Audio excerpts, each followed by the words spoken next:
नमस्कार, न्यूज मंच देख रहे हैं आप और मैं हूं विशाल वैभव। बिहार के उप मुख्यमंत्री सह वित्त मंत्री सम्राट चौधरी ने जो है आज एक प्रेस वार्ता बुलाया और इस प्रेस वार्ता में जो है उन्होंने जो देश का आम बजट लाया गया है और जो बिहार को दिया गया है, बिहार के लिए कई सारी योजनाओं का जिक्र करते हुए जो है उन्होंने ख़ास तौर पर जो है देश के प्रधानमंत्री नरेंद्र मोदी और वित्त मंत्री निर्मला सीतारमण का विशेष रूप से धन्यवाद अदा किया है। क्या कुछ कहा है अपने पूरे प्रेस वार्ता में, आपको छोड़ जाते हैं उनके प्रेस वार्ता के साथ। बने रहिए न्यूज मंच के साथ। न्यूज मंच के लिए राहुल कुमार के साथ विशाल वैभव, पटना। 2024-25 में विशेष तौर पर हम लोगों को कई परियोजना में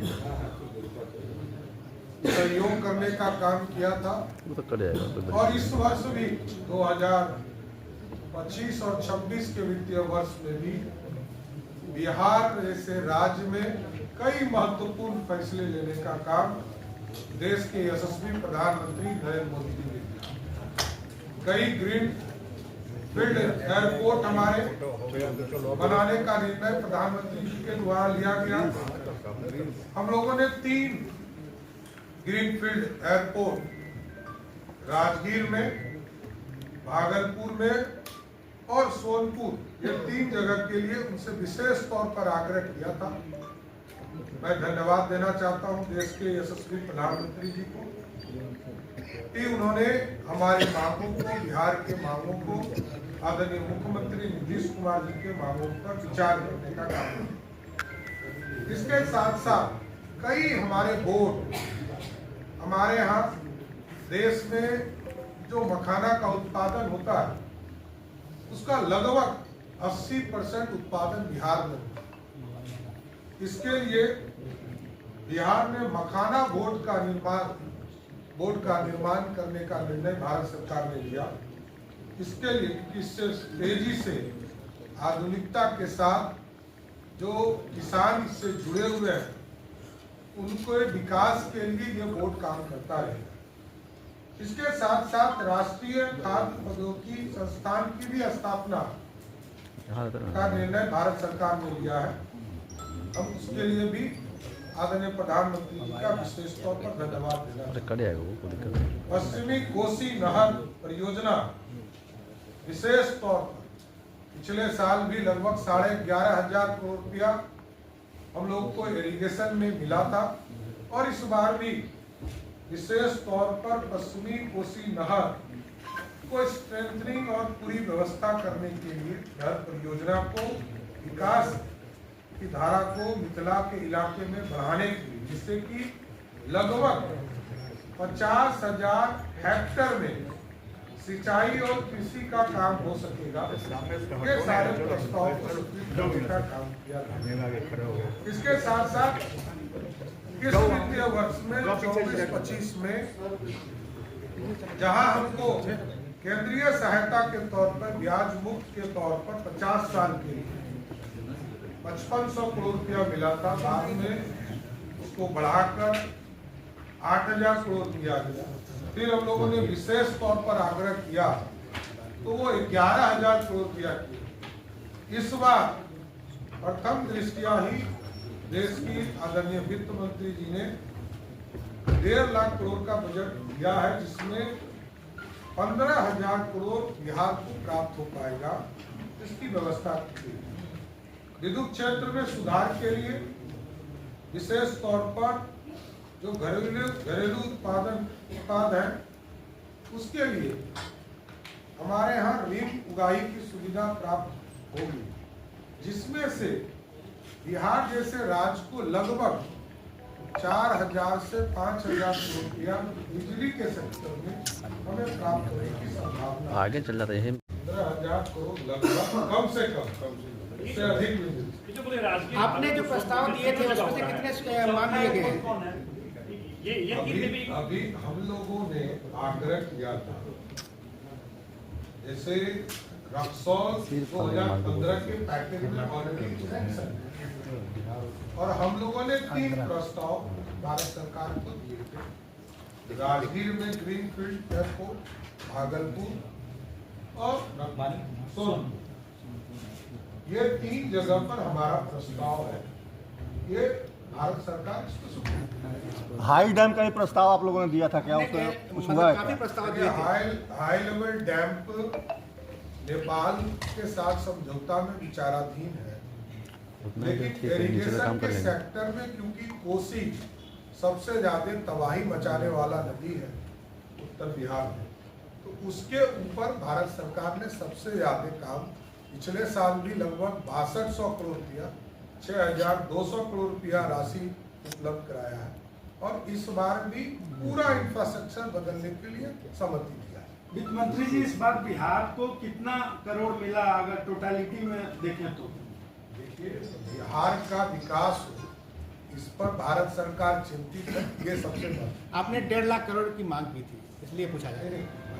मैं सुझाव देता हूँ, मैं बिहार के तरफ से प्री बजट में हम लोगों ने प्रस्ताव दिया, इंस्टीट्यूट का प्रस्ताव दिया, उसमें 2 प्रस्ताव स्वीकृत हुए, पर आगे तो अभी प्रधानमंत्री जी 24 को फिर बिहार आ रहे हैं। धन्यवाद। अब आगे चल जाता हूँ। ठीक है, प्रधानमंत्री जी और आदरणीय वित्त मंत्री जी ने इसको आगे बढ़ाने का काम किया है। पर्यटन एक बड़ा क्षेत्र हमारे यहाँ। पिछले वित्तीय वर्ष में भी हमें 2 परियोजना, एक सहरसा में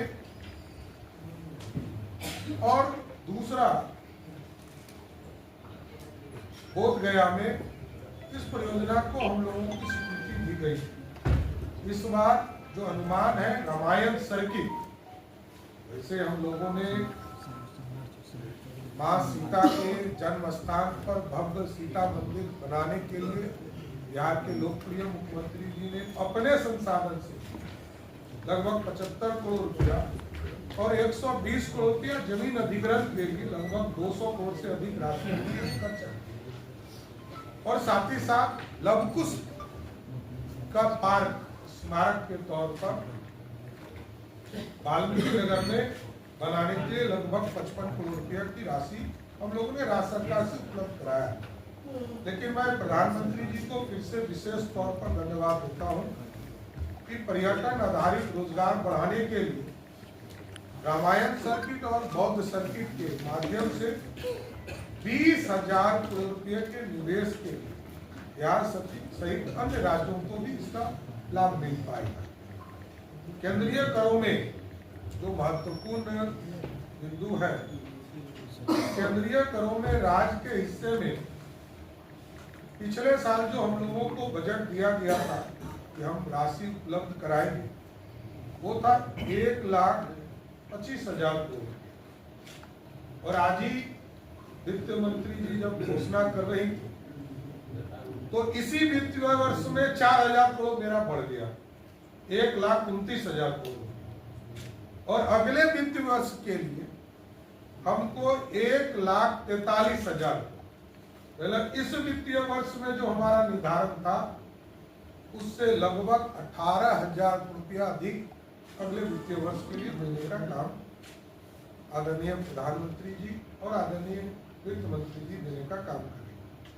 साथ ही साथ कई घोषणा जो सबसे महत्वपूर्ण है, आम व्यक्ति आम लोग जुड़े, इनको 12 लाख तक के आय में पूरी तरह छूट देने का काम किया। इसके लिए भी बिहार सरकार की ओर से, माननीय मुख्यमंत्री जी की ओर से हम लोग उनको बधाई देते हैं, धन्यवाद देते हैं, और आप लोग भी लाभान्वित होंगे, आप लोगों को भी बधाई देते हैं। MSME में 5 लाख तक के क्रेडिट कार्ड का एक नया स्कीम स्टार्ट किया गया, इसके लिए भी हम विशेष तौर पर धन्यवाद देते हैं। किसान क्रेडिट कार्ड हमारे यहाँ चूंकि आज भी लगभग 60 से 70% लोग किसान आधारित जीवन जीते हैं, उनके लिए KCC में जहाँ 3 लाख तक का लिमिट था उसको बढ़ाकर 5 लाख किया। ये प्रमुख चीजें थी जिससे कि बिहार जैसे राज्य को पूरी तरह आगे बढ़ने में सहयोग मिल रहा है भारत सरकार का। और भी कई योजना है जिसके माध्यम से पता नहीं AI के माध्यम से जो सेक्टर है उसमें एक्सीलेंस सेंटर खोलने के लिए कई जगह चीजों की स्थापना करना है।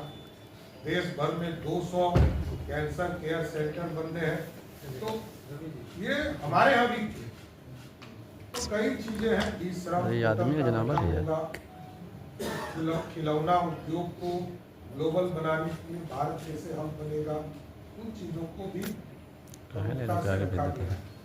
इसलिए मैं फिर से आदरणीय प्रधानमंत्री जी को मेडिकल के सेक्टर में मेडिकल कॉलेज और हमारे यहाँ खुलेंगे, उसमें हम लोग सभी जिले में खोल रहे हैं। माननीय मुख्यमंत्री जी ने घोषणा किया है कि हम सभी जिले में मेडिकल कॉलेज की स्थापना करेंगे। उसमें एक बड़ा सहयोग, पिछले बार 8 मेडिकल कॉलेज स्थापना के लिए भारत सरकार ने सहयोग दिया था। इस बार भी मेडिकल के सेक्टर में और अधिक सीटें बढ़ाने का निर्णय सरकार ने लिया है। तो ये सारे चीजों को देखते हुए ये जरूर मैं कह सकता हूँ कि किसान के साथ, गरीब के साथ, आम लोगों के साथ स्वास्थ्य सुविधा को बढ़ाने के लिए, इंफ्रास्ट्रक्चर को बढ़ाने के लिए, बिहार जैसे गरीब राज्य को आर्थिक रूप से खड़ा करने के लिए ये बजट है। मैं इसका स्वागत करता हूँ और प्रधानमंत्री जी और वित्त मंत्री जी को धन्यवाद। लेकिन बजट है ये एक तरह से बिहार के हाथ में झुंझुना थमा दिया। बिहार को विशेष राज्य का दर्जा नहीं दिया गया, न ही पटना यूनिवर्सिटी को सेंट्रल यूनिवर्सिटी बनाया गया। चुनावी बजट बता रहे हैं। देखिए, जो लोग ये बोल रहे हैं उनको पहले इंडी गठबंधन के नेताओं का बयान सुनना चाहिए। अब सिर्फ राष्ट्रीय जनता दल तो इस देश में पार्टी है नहीं। इस देश में कई पार्टियां हैं और देश में इंडी गठबंधन के लोग दिल्ली में क्या कर रहे हैं। 2024 के बजट में भी कहा कि ये बिहार का बजट है और आंध्र प्रदेश का बजट है, और अभी भी ये लोग कह रहे हैं, कांग्रेस पार्टी के लोग, कि ये बिहार का बजट है। स्वाभाविक है, जिन लोगों को निराशा लगी है कि बिहार का उत्थान हो और वो लोग सोचते हैं कि नहीं हो, क्योंकि उनके पास कोई इतिहास में काम दिखाने के लिए नहीं। नीतीश कुमार जी और नरेंद्र मोदी जी ने ही इस देश में और इस बिहार में काम करने का काम किया है। धन्यवाद। तेजस्वी यादव कह रहे हैं कि जुमलेबाजी है, क्या उनको समझ में नहीं आया क्या बजट?